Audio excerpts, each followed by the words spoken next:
I would like to welcome Reverend Chloe Breyer, who is the Executive Director of the Interfaith Center. I would like to welcome Mr. Peter Vallone, Jr., City Council Member. And I would also like to welcome Mrs. Annie Rawlings, Director of the Interfaith, of the Outreach of the Interfaith Center. So, and I would like to introduce to you also the director of our schools, Czech and Slovak schools, that take place in this building, Fridays and Saturdays, Mrs. Blanca Sylvester. Okay, and I would like to just ask Mrs. Reverend Chloe Breyer to say a few words. Thank you so much. It is great to be here in this hall and to be in Astoria. I come from the island of Manhattan, I confess, so it is good to be in your neighborhood.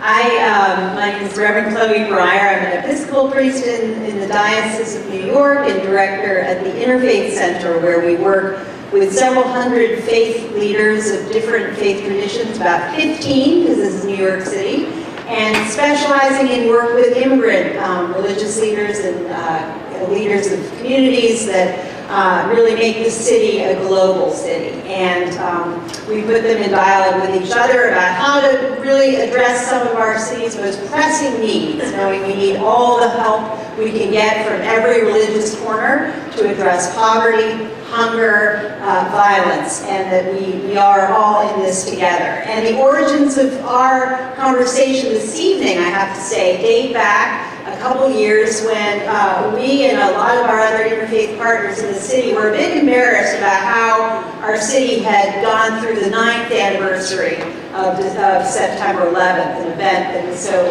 both tragic, informative, and we thought, you know, getting in arguments about different religious traditions, particularly minorities ones, is not a helpful way to honor the memory of the dead in that tragic event. Let's work together to educate each other about our different faith traditions, our different backgrounds, and let's see if we can have a 10th anniversary that honors the memories of those who we lost in a better way. So this conversation and the reason we're here tonight comes out of that initiative where we put together 250 coffee hour conversations like this in churches, mosques, and temples, and public spaces around the city. And I am so pleased to be here tonight to be with you all, to hear some more stories and celebrate our diversity. I want to begin by inviting your council person, who has been here representing you for more than 11 years, sitting on many important committees from public safety to environmental protection and governmental operations as well. He needs no more introduction except for the piece of the math challenge that you gave me about adding your father's years of representing this community to your years and bringing that up to, I think, a total of 36 years of Vallone representation. Is that, do I have the math? Math is ever my top subject, so. I think so. More. I think it's more than that. I think it's 29 plus 11, so that would be 40. Oh my goodness. It could be 27. Okay. You could have done 27 plus 11. It's a lot. It's a lot. It's a lot of years. So I give you your councilman. Yeah. Thank you. We've heard tales of the Isle of Manhattan here in Queens. Far distant. Thank you for inviting me. Thank you for everybody who's involved with this very interesting night, Astoria Then and Now. My family came to Astoria in the early 1900s. My family law firm started in 1932 by my grandfather, Judge Charles J. Vallone. You know, I've spent pretty much every minute of my life that I haven't been on vacation, I've been in Astoria. So I know what it was like then, I know what it was like now. And if I had to sum it up, it's the same. I mean, it's what I always say about Astoria is that we are the greatest mix of people anywhere in the world, and we get along here. we're a model for the entire world and how different nations and different peoples get along right here in Astoria. We never have any problems. Everybody gets along. Every new immigrant group that comes along just fits right in, just adds to the greatness of Astoria. My grandfather, Charles Vallone, he used to lead Brotherhood parades down Ditmars Boulevard. He would go down the middle of Ditmars Boulevard with, back then it was with a rabbi on one side and a Protestant minister on the other side. And that was radical. In fact, my father was not allowed to go to the local Catholic school because my grandfather led these parades down the middle of the street. That was so radical. Yeah, he couldn't go there. He went to PS 122. And then, in fact, that's one of the reasons why the school, which is right there, I think, is named after my grandfather, Judge Charles A. Vallone. My mother then wound up teaching at that Catholic school back at the Detention where I went to because they came into the 20th century. and I went there, my mother taught there for 25 years. It's funny, when I was campaigning, more people seemed to know my mother would come up to me and say, Mom was my teacher.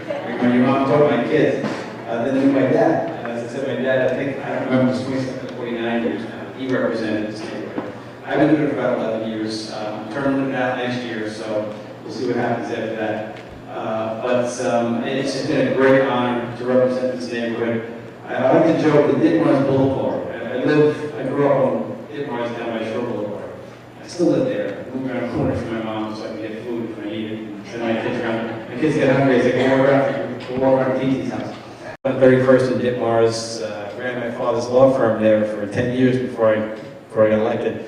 So I don't think there's anyone who cruised up and down Ditmars Boulevard more than I have. Back in high school, my hot rod Nova, and now on my Harleys. So I just continue to cruise up and down Ditmars Boulevard. Now I do a lot of 30th Avenue too, so it's a lot of fun over there. 30th Avenue is a place that's just back 10, 15 years ago wasn't what it is now. It just shows you how this neighborhood just continues to evolve and continues to get better. We have a skate park now in Astoria Park.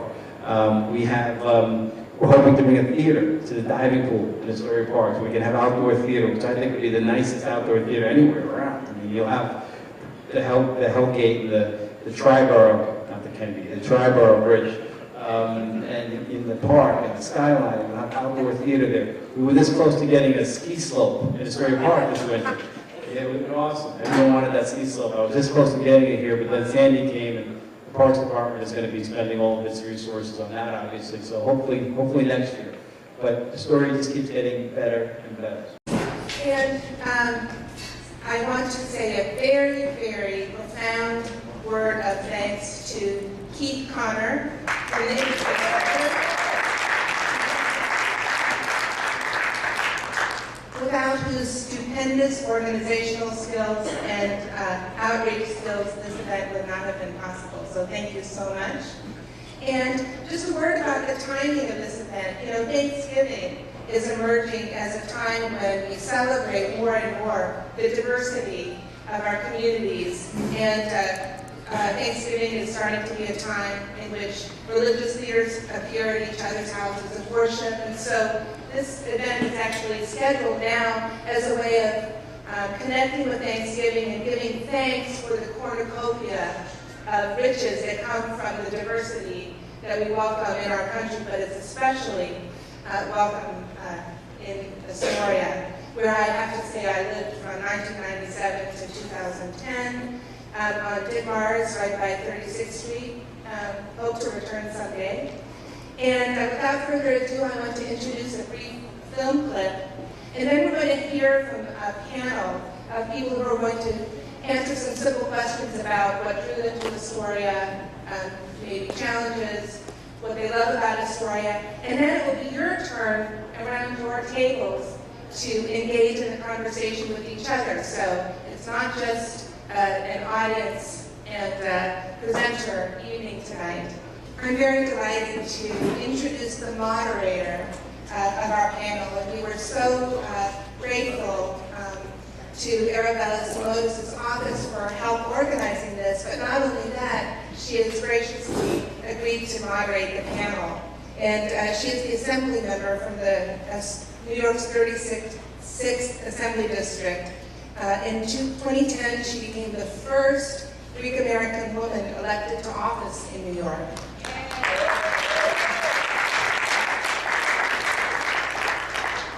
And she's worked with all levels of government, with all of the key political figures in the area.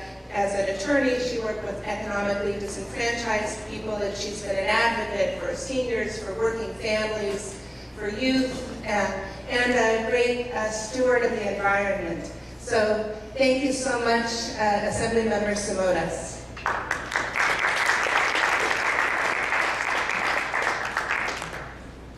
Thank you so much, and good evening, everybody.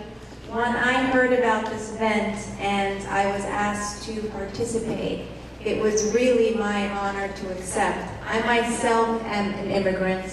My family immigrated to this country, I believe when I was the age of my 3-month daughter, and I was actually 6 months. And I remember growing up here and going to the public schools here and always feeling welcome.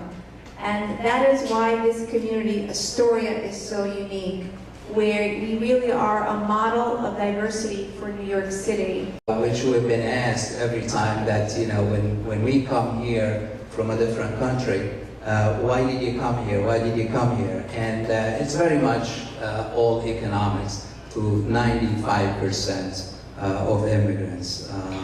But how did I get to Astoria? That's a story of over 30 years ago, when I came in 1980. Very much most immigrants, they immigrate to areas where they have it's either a comfort zone, or where they go to other immigrants, where they can really strive among them. They can understand them a little better. And what we have known is that the Greek community, it's always have been very, very close to the Egyptian community. Number one, if you're looking for economic prosperity, your goal number one is to really come to the United States and save money. So the only way to save money is that you get a cheap rent, perhaps free, and second, you can have a free meal. So most of our jobs basically were to work in restaurants, so where we can have basically room and board. And at the very beginning, I think we had this conversation, Aravella and I, a while ago. I worked for a guy, his name is Gus, in Manhattan on 40th Street. And when I worked with him, you know, I started talking about residence and where I live, it's expensive, this and that. He said, you know, I have a room in my house if you'd like to come stay with me. And I said, great. So I came over and I stayed, and basically that's how I stayed 30 years ago, and I'm still in Astoria. So Astoria have grown, have prospered, and also every other community. Like the Italian community, like Giuseppe was saying, I have actually basically experienced the same exact thing that he experienced, where I didn't really know where I lived because all the streets were just, you know, identical or almost the same. It was really confusing and intimidating at times. But I think we have grown from there, and this is the story of every immigrant, I think. You know, you get a job, you get good at it, after you make money, and after you save your money, you start investing. I don't know how we manage to understand each other. The challenge, it is very hard. You come into a different country, different world, different culture.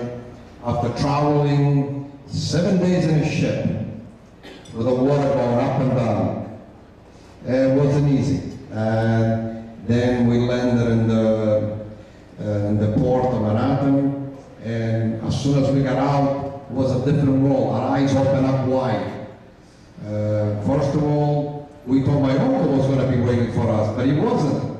So we had to wait until we cleared and challenge. The first week that we were here, they had the biggest snowstorm of the century. We were shoveling snow until it came up to our nose. Then it becomes a question of getting a job, language. If If you don't speak a language, it's very hard to get a job. So what is the best thing to do? Go work in a place where there's a lot of Italians in there. Lucky for me, there was a factory in Brooklyn that the manager was a gentleman from my hometown. So practically half the people that worked in there were from my hometown. So going to work was like going back to the old town, speak to everybody, and was like a reunion. So it wasn't that hard. Unfortunately, things don't last. The job didn't work out. Challenge, get another job. What was the next job? Now it's a little harder. I had to find a job at a place that didn't speak Italian. And it wasn't easy.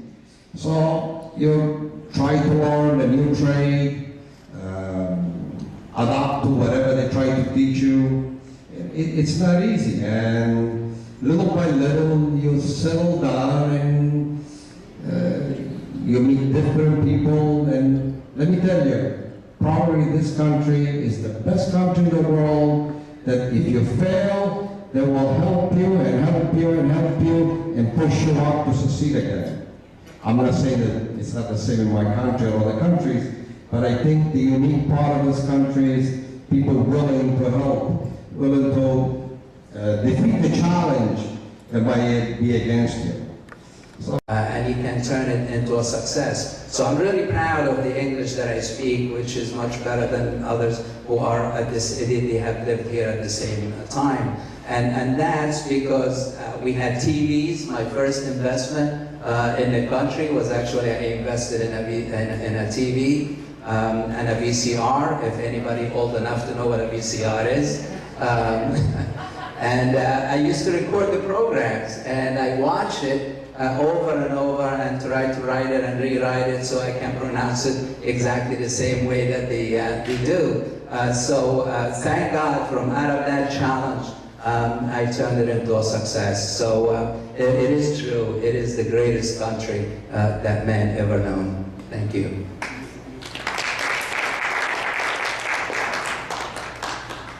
Well, my experience in Astoria, in terms of the challenge, actually I didn't feel any challenge in terms of food, language, and all that stuff.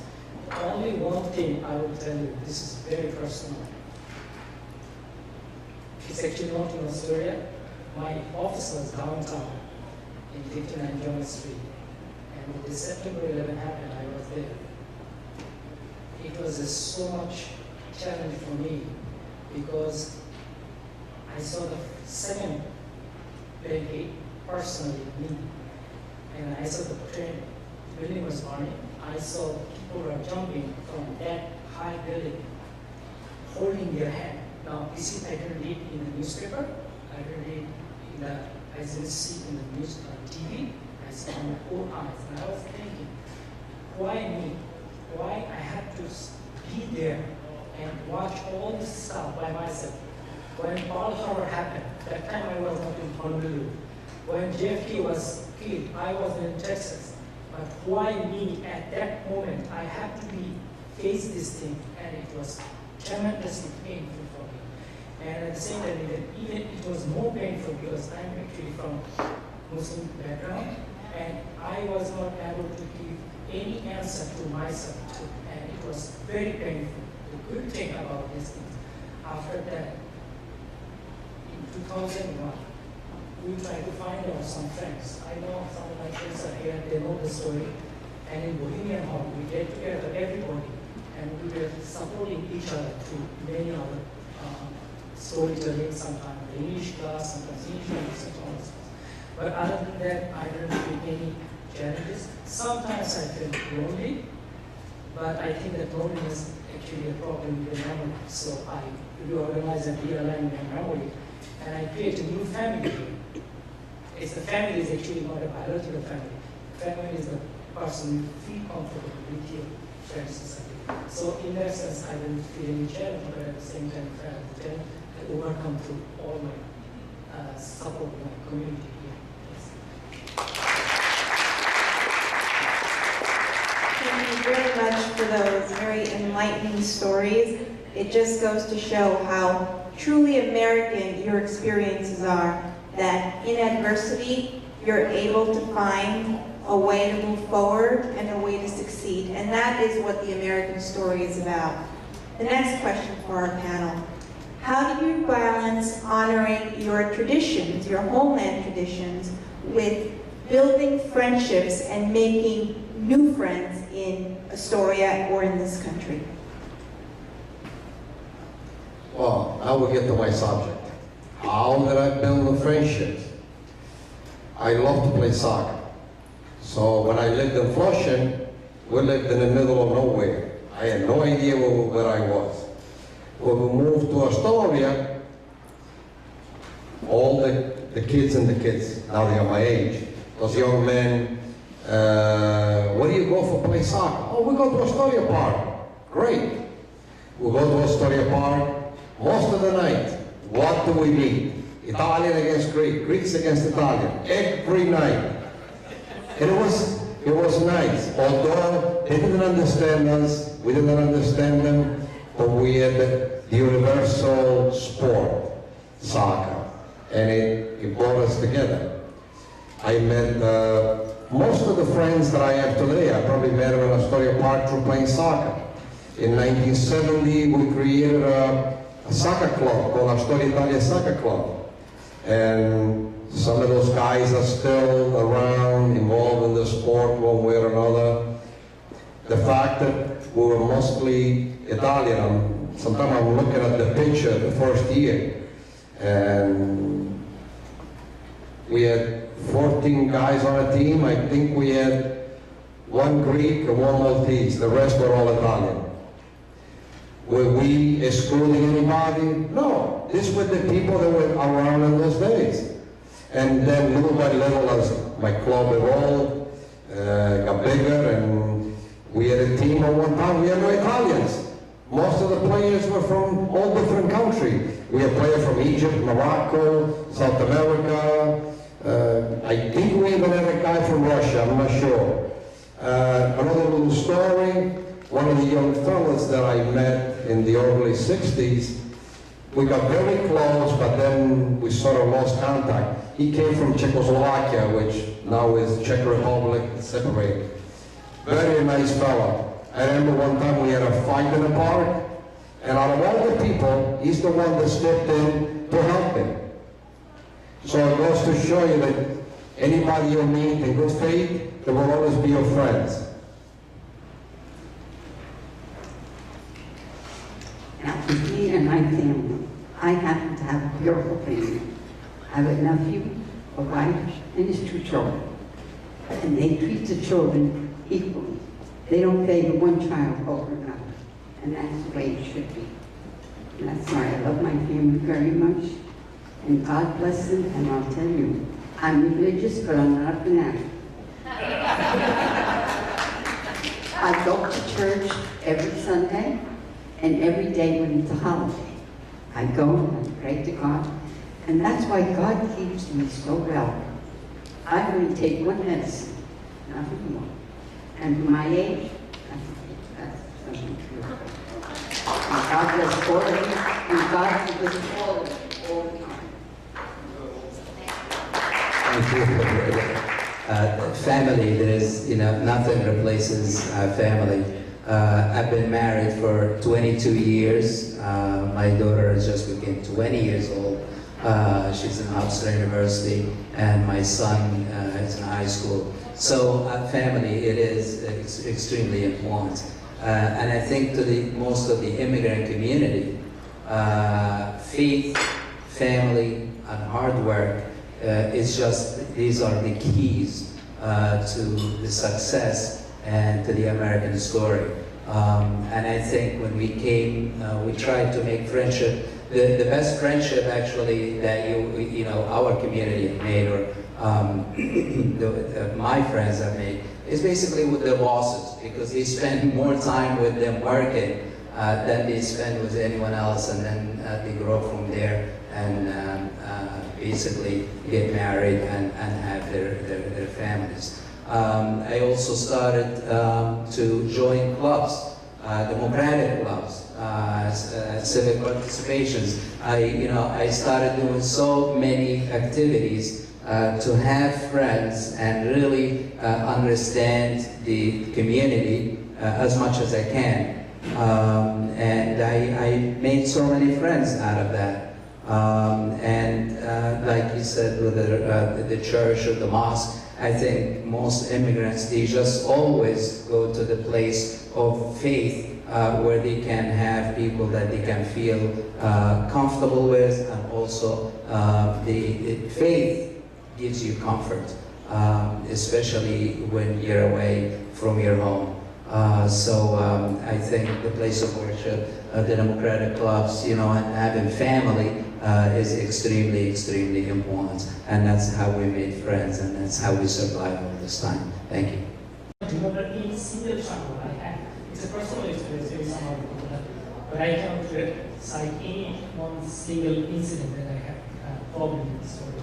So it's very interesting multicultural things.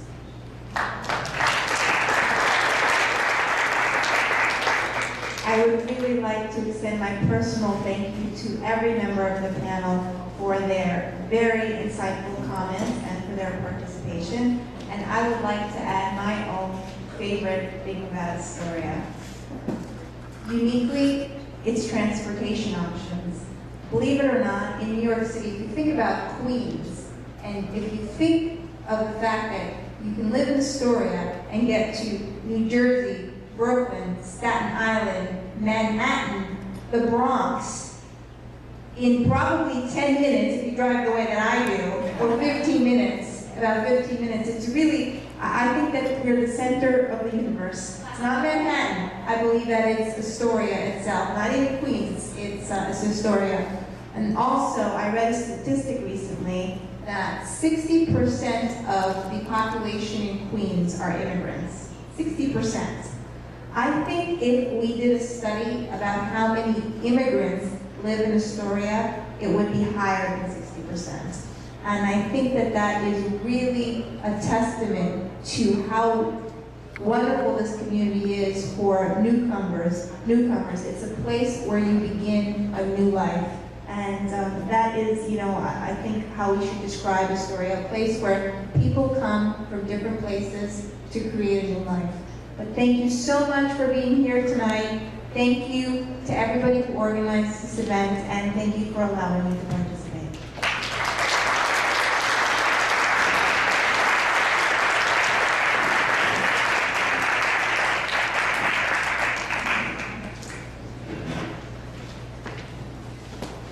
Many thanks to Assemblymember Simotas and all of the panelists. And now the conversation goes to you. And so before I talk about questions, I want to ask all of you, and the panelists are welcome to take a seat at a table and join the conversation around the table.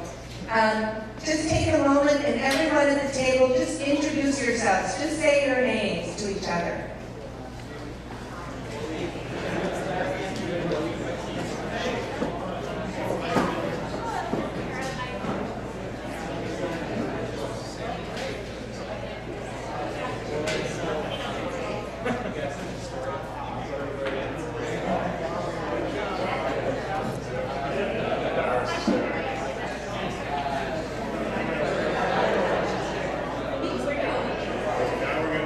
The city, we were forced actually to move to Astoria because there were some issues, building issues and things like that. But I think, to me, Astoria is actually seeing the diverse population that we have and the richness within that population that Catholic is able to serve. Well, we'll have to go backwards then, because we were talking about his grandparents, Czech, and they came to this country, and this is a picture of them in the beer garden. Oh my God! In 1920 something. This is great. Yeah. So that's his connection here. And they have a Sokol gymnastics here, and they have it also around the country. Right. And they have it on the east side where the Czech community was. The Sokol. Yes, and our children went to the Sokol. Oh wow! Yeah, this is their wedding picture. And this is them at our wedding. Oh my God, that's wonderful. Yeah. Like witnessing how it works in Astoria informs the way that we can do our work, because there's a few key factors. Like in Astoria, you can't buy food without talking to somebody who's from another country. You can't go to the bank without seeing a teller who speaks a different language. And as you go through this, I hear 4 languages on my way to the train on a daily basis, and I live at Igloo Cafe. It's a half a block, you know. And so for me, this the fact that it's possible here because people have dreams and they're not remembering how good things were, but dreaming of how much better things can be, and they're invested with each other and the family. Welcoming this area is, but relaxed and like normal people, not people giving you a hard time or challenging you like so much sometimes happens in New York. And that even with so many different groups, like it's not a problem. Do you know what I mean? Because there's no one group that's necessarily larger than another or upset with another group or anything like that. Like, and I said, why is that? You know, we couldn't really say why is, because a lot of different neighborhoods that's not the case. You know, and I don't know why that is here in this area. There's something about it. You know, something about it. Thank you. Anyone else?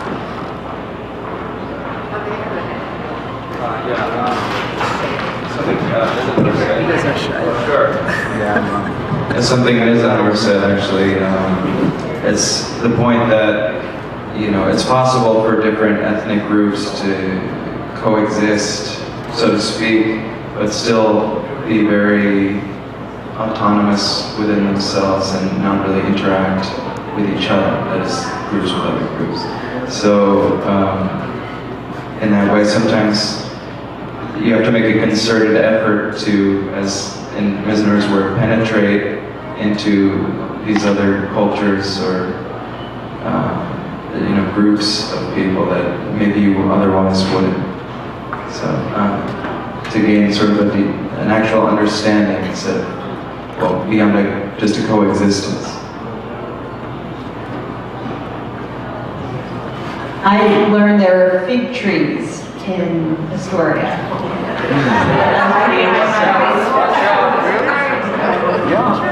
13 years here, I never knew that. Anyone else? I would say based on my own experience through working or living here in the US, I have realized that in order for us to accept the other's beliefs and ideas, there has to be a mutual respect. And if the respect is there, then definitely we'll be able to reach some basic understanding of how we are dealing with each other, regardless of the religion, traditions, cultures, so on and so forth. So this is my own experience. Even though sometimes I come across certain individuals where I feel that the respect is not mutual, it doesn't mean that I would stop at this point and not move forward, but probably I would try to impose or push my beliefs and ideas on them to get for them to understand that once we have that interaction, then we are definitely moving forward in a positive steps. On 24th Avenue and 27th Street. He's now living in the city, but I stay in Astoria. But also, I love Astoria because I wanted to come to a place where I could, you know, I was very athletic when I was growing up. Actually, I'm Egyptian, but I was born in Algeria, so you don't want to be on stomach when there's soccer. That's the only time you don't want to be in Astoria. No, but I love Astoria. Actually, I was very athletic, and this is where I practice gymnastics. As you can see there, this is where the rings are, and underneath the podium, that's where all the gymnastics schools. So if you come here on Monday or Thursday, this becomes a gymnastics floor. So I love Astoria because it was very cheap for me to practice gymnastics. At the same time, if you want to go to the city, a lot of people don't know Queens, but that's where, you know, 2 airports are here. You know, the LaGuardia, there's JFK, but I could share many experiences in Astoria.